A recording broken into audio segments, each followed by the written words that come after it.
Hello दोस्तों, एक बार फिर से आपका अपने ही YouTube channel SR study number 1 में बहुत बहुत स्वागत है।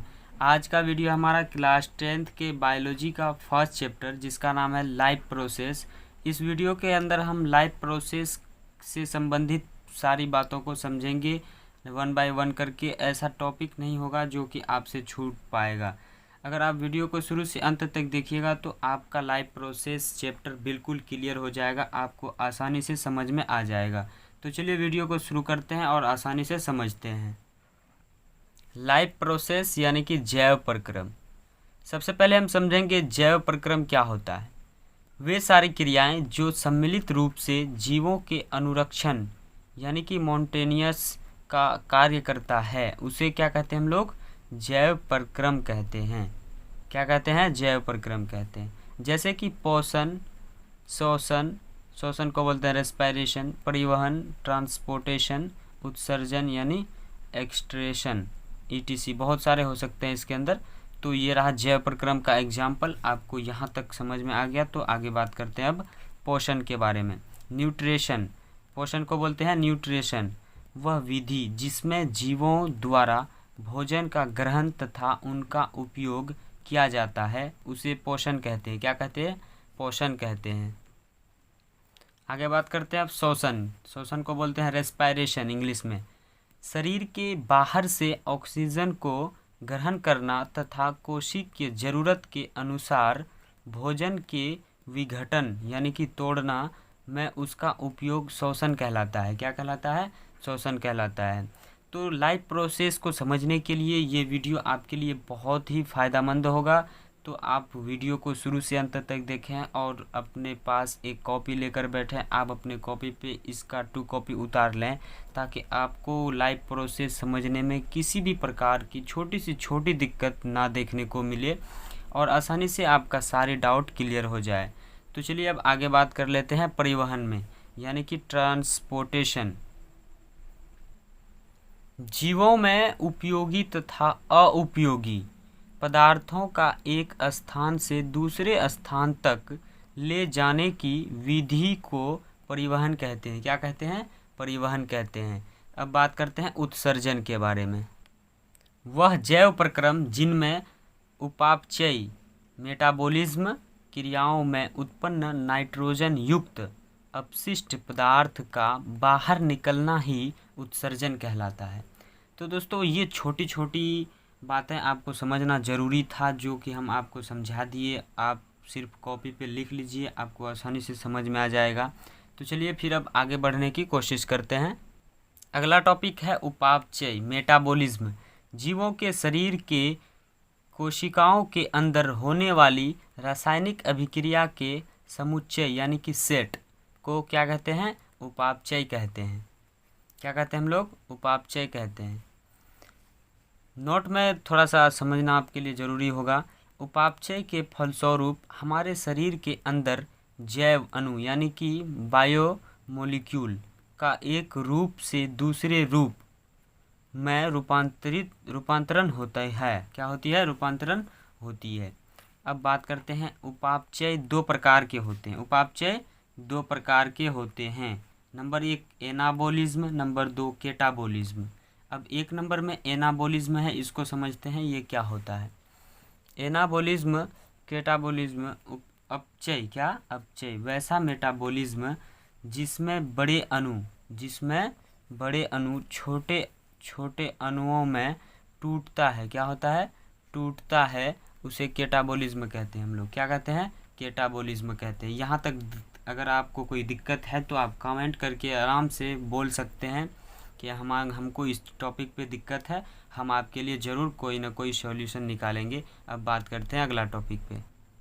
केटाबोलिज्म के फलस्वरूप ऊर्जा मुक्त होती है। क्या होती है? ऊर्जा मुक्त होती है। ये छोटी छोटी बातें आपको समझना ज़रूरी है, आपसे पूछा जाएगा एग्ज़ाम में।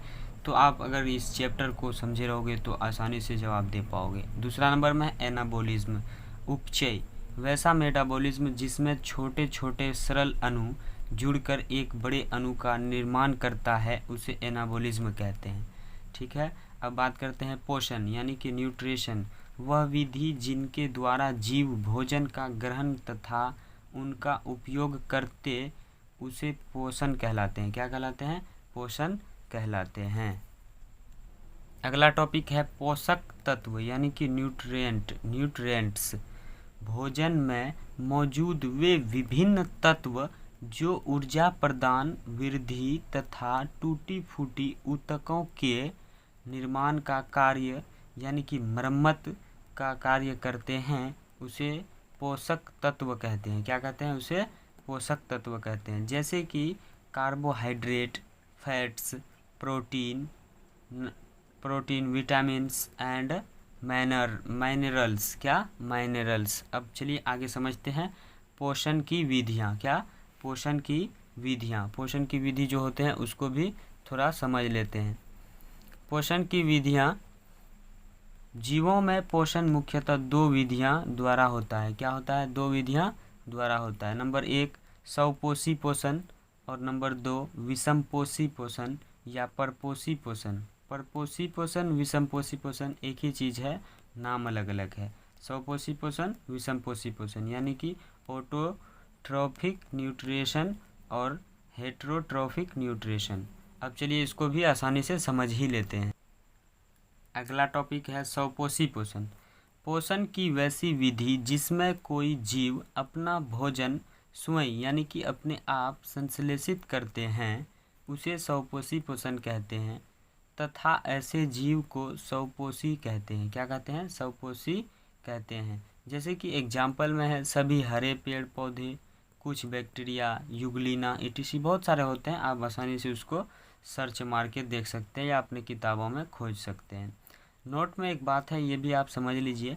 स्वपोषी पोषण में जीव सरल अकार्बनिक अणुओं जैसे CO2 तथा H2O से कार्बनिक अणु जैसे कि ग्लूकोज का निर्माण करता है। क्या करता है? ग्लूकोज का निर्माण करता है। विषमपोषी पोषण, हेटेरोट्रॉफिक न्यूट्रिशन। पोषण की वैसी विधि जिसमें कोई जीव अपना भोजन डायरेक्ट या इनडायरेक्ट रूप से प्लांट से प्राप्त करते हैं, उसे विषमपोषी पोषण कहते हैं। क्या कहते हैं? विषमपोषी पोषण कहते हैं तथा ऐसे जीव को विषमपोषी कहते हैं। ऐसे जीव को विषमपोषी कहते हैं। विषमपोषी पोषण के प्रकार। विषमपोषी पोषण मुख्यतः 3 प्रकार के होते हैं। नंबर 1 में है मृतजीवी पोषण, नंबर 2 में परजीवी पोषण, नंबर 3 में प्राणी संपोषण। प्राणी संपोषण 5 चरणों में संपन्न होती है। क्या होती है? 5 चरणों में संपन्न होती है। नंबर 1 इंडाइजेशन यानी कि अंतर्ग्रहण, नंबर 2 डाइजेशन पाचन, नंबर 3 एब्सॉर्प्शन, नंबर 4 एसिमिलेशन और नंबर 5 इजेशन। ये दोस्तों आपसे पूछा जाएगा एग्जाम में कि प्राणी संपोषण कितने चरणों में संपन्न होती है, तो आपको बोलना है 5 चरणों में। अगर आपसे नाम पूछा जाए तो आप नाम भी उसका आसानी से लिख देंगे। तो ये आप आसानी से देख लीजिए और इसको अपने कॉपी पे नोट कर लीजिए, फिर चलते आगे बढ़ने के लिए। प्रकाश संश्लेषण, फोटोसिंथेसिस, वैसी प्रक्रिया जिसमें सभी हरे पौधे प्रकाश, सूर्य तथा क्लोरोफिल की उपस्थिति में कार्बन डाइऑक्साइड तथा जल का उपयोग करके अपना भोजन स्वयं तैयार करते हैं, उसे प्रकाश संश्लेषण कहते हैं। क्या कहते हैं? प्रकाश संश्लेषण। जैसे कि CO2 + H2O यानी कि ये क्लोरोफिल में सनलाइट से ये ले रहे हैं और ये अपना भोजन बना रहे हैं। C6H12O6 + O2 + H2O। इसमें 6 लगा, इसमें 6 लगा और इसमें पहले से है, इसमें लगा और इसमें 12 लगा। ये क्यों लगा है? ये संतुलित करने के लिए लगा, यानी कि सब में सब भाग बराबर है। तो इसको बोलते हैं हम लोग ग्लूकोज, यानी कि ये मेन प्रोडक्ट हुआ, मुख्य उत्पाद, और ये बाय प्रोडक्ट। नोट में कुछ बातें आपको समझना जरूरी होगा, आप ध्यानपूर्वक इसको सुने। प्रकाश संश्लेषण के दौरान मुक्त होने वाली O2 यानी कि ऑक्सीजन गैस जल के अपघटन से आता है। कहाँ से आता है? जल के अपघटन से आता है। और दूसरा है पौधे में एक्स्ट्रा ग्लूकोज जो तुरंत उपयोग नहीं होते हैं उसे स्टार्च के रूप में संचित कर लिया जाता है। संचित मतलब जमा कर लिया जाता है। और तीसरा जो है ये स्टार्च यानी कि रक्षित आंतरिक ऊर्जा की तरह कार्य करता है तथा पौधे द्वारा ज़रूरत अनुसार उपयोग कर लिया जाता है। दोस्तों ये नोट की बात है, आपको ऑब्जेक्टिव में बहुत मदद करेगा। और आज का वीडियो बस इतना ही है। हम उम्मीद करते हैं कि आपको आसानी से समझ में आया होगा और नेक्स्ट वीडियो में हम पूरा लाइफ प्रोसेस यानी जैव प्रक्रम चैप्टर को समाप्त कर देंगे। तो अगर आप इस वीडियो को आसानी से समझ में आया, आपको आसानी से देखें, तो आप इंतज़ार करें फिर नेक्स्ट वीडियो की। उसमें आपको पूरा डिटेल से फिर भी बताया जाएगा और पूरा बेसिकली आराम से आपको समझाया जाएगा। तो